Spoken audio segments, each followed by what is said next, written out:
Tuloy pa rin po ang pagsasampa ng kasong pandarambong laban kay Senador Dante Marcoleta kahit pa nagrally ang Iglesia ni Cristo o INC batay kay Ombudsman Jesus Crispin Remulla kahapon.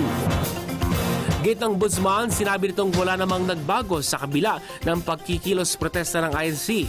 Pinasinungalingan din ni Remulla mga usap-usapang at nababanggit na mga taga-suporta ng senador na may kinikilingan ng hustisya ng pamahalaan. Our friends from the INC are the ones who instigated it.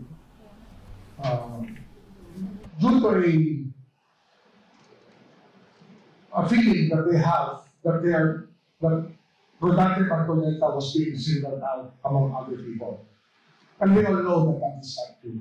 It was brought up by I don't know what team, and the good work was good. So I said we will fight the case.